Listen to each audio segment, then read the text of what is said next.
Please join me in welcoming to the stage Blake Richter. All right.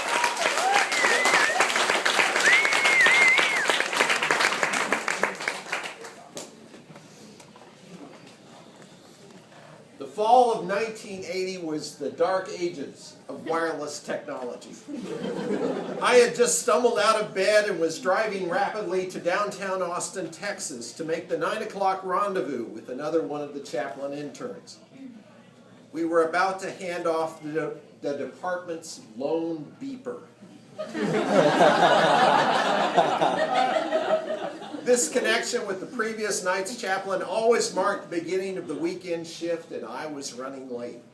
The beeper was about the size of a satellite remote, so it didn't fit comfortably anywhere you could think of carrying it. It had a range of about 15 miles, and it was linked to a transmitter at the hospital. Beepers of the era were prone to going off spontaneously or picking up stray signals from other transmitters. Many doctors carried multiple beepers, one for each hospital. A few doctors paid a service in which an actual human would sit in a room with their multiple beepers. And when one of them went off, they would activate the single beeper the doctor carried on their person. These rare physicians were a special breed and universally envied for their prosperity and technological savvy. It was the dark ages, after all, and we were gullible and easily amused. At this point, I had already spent over 2 years in seminary preparing to be a Presbyterian pastor, but I realized that I was nowhere near ready to face the parish. I was 23 years old. I had been in school all my life. I loved seminary. I was in great health and married to a woman who absolutely rocked a tiny brown bikini she wore to soak up the sun at our apartment's pool. It was the dark ages after all, and we used the sun to get a tan.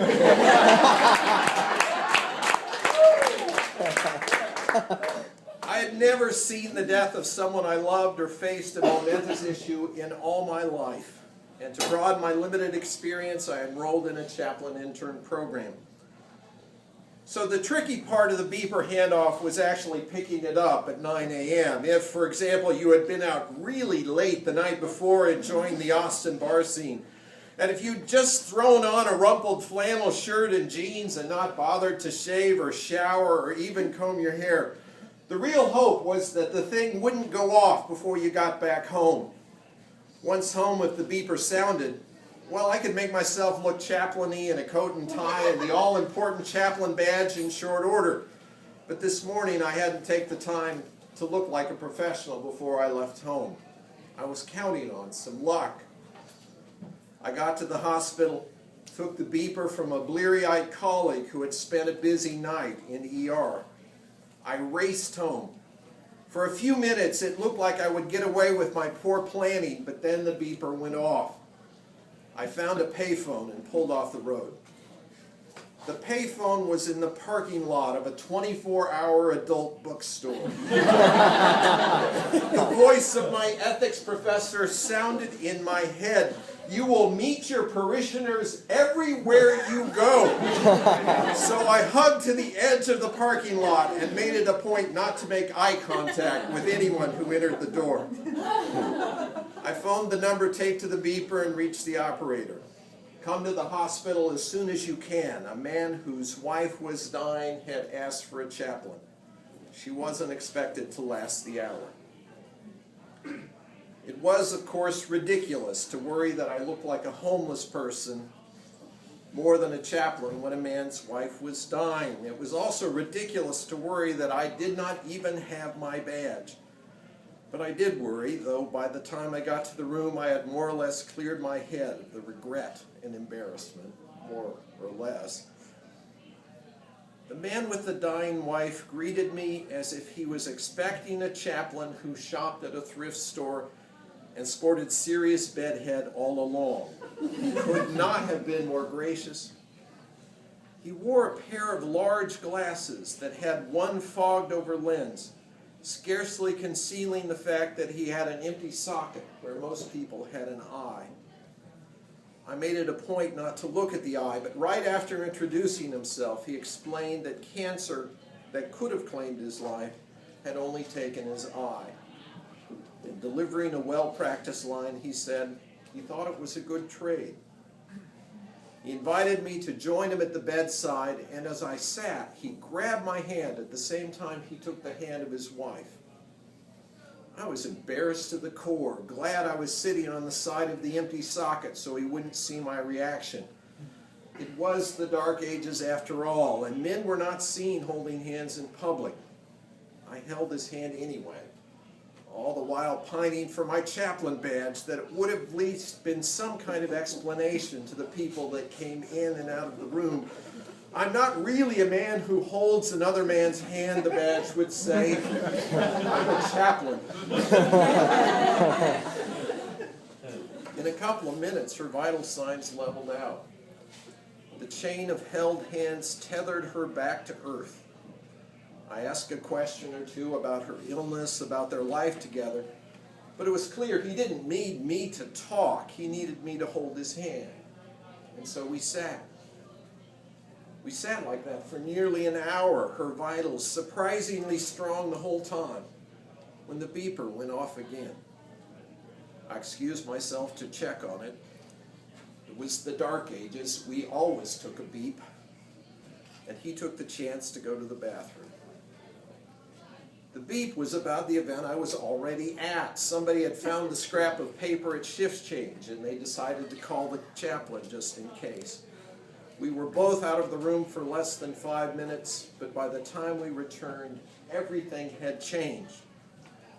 Free from the hands that held her to this world, it seemed as if she had decided to make a break for it. Her heart rate declined rapidly. Medical devices began to sound their alarm, and soon the nurse indicated that she was dead. The nurse invited us to step out of the room so she could clean up the body for a final viewing. We went out to the hall. I noticed that the beeper was weighing down my shirt pocket, the perfect outsized accessory to my ridiculous ensemble. Paul Tillich was the first serious theologian I ever read. He lived in the middle of the 20th century, and like many moderns, he struggled over the meaning of faith in a world that appears so keen on self-destruction. He had a fondness for strong brown liquor and a weakness for theological groupies, but he did have a way of posing a question. Suddenly, he would say to a late-night drinking companion or to a startled student, "Why is there something instead of nothing?" When I first heard his question, I assumed it was just a shorthand form of the argument from design, an argument for the existence of God advanced in the Middle Ages that said there must be a God because things work so well together. Obviously, medieval theologians had never been to Chicago. But now I think Tillich meant things more basic than that. Why in the face of death can love find the courage for a bedside vigil? Why does the presence of an awkward, vaguely spiritual stranger matter at all? Why does it help to hold a hand? Why is there something instead of nothing? I don't remember if I thought about Tillich that day, but there was a stunning awareness of the something as we went back in the room. My companion took his wife's lifeless hand and began to speak. They hadn't been able to have children, he explained, and his own relatives were not much part of his life. He was grateful I could come to the hospital. Would I say a prayer? We prayed and hugged and left. Into a newly empty house, me to lunch and a shower. I was prepared and vigilant for the next 2 days, keeping my chaplain badge handy at all times. The beeper was quiet for the rest of the shift. Thank you.